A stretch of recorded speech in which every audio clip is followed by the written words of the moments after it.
Yeah, I'm Jason Yeagle. I live in San Francisco, California with my lovely wife and two daughters. I've been living here for 25 years. I grew up in Boston, Massachusetts, and I'm a painter. For me, the purpose of art is a coping mechanism. Art has been something that allows me to be alive, allows me to function in the world, allows me to maintain some sort of equilibrium and to have a place to express myself that doesn't need me to be anything other than what I am in my perfectly mistaken form. It remains that even at my now what we could call like mature or mid-career stage of life as an artist. I'm definitely lucky enough to say at this point that art is my best possible option for keeping the lights on in our house and keeping my family fed and so on, and keeping myself out of debt. It's taken me a long time to come around to being really business-minded about things. Hopefully that's not going to ruin my ability to be an artist, though I don't think so.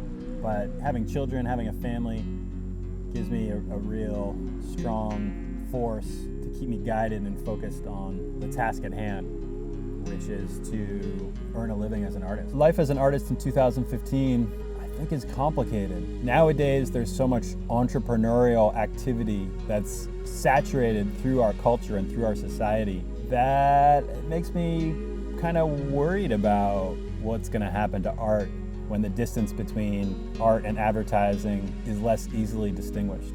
I mean, maybe it's just a pop art moment all over again. And certainly I can think of plenty of artists who seem to flip that around and take the syntax of advertising and turn it toward the mirror of art or whatever, through the lens of art in such a way that casts interesting lights on it and puts it into places where there's no real determined answer on what things are, which is something that I think is incredibly valuable about art, is to have this moment where something is unknowable or unexplainable, where the vectors involved in making meaning by the artist in the process of making it, and analogously experienced by a viewer, by some sort of witness, audience, that there's these planes of reference and feeling and meaning and codification that are never gonna add up to anything resembling a single answer or possibly even an answer at all.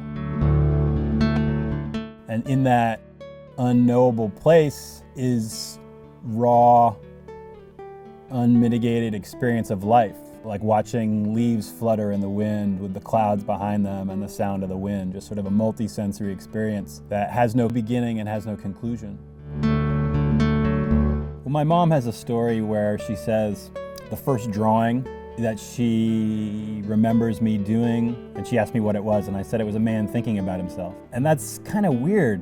My mom and I are close, but I'm an artist who's introspective, or a person who's introspective, and that's reflected in my art. But it's kind of wild to have this story where this really early piece that I made is so similar to the kind of things that I make now. You know, I like to look for those moments where I can make a character that doesn't fit into the physical reality that we all agree upon as being real.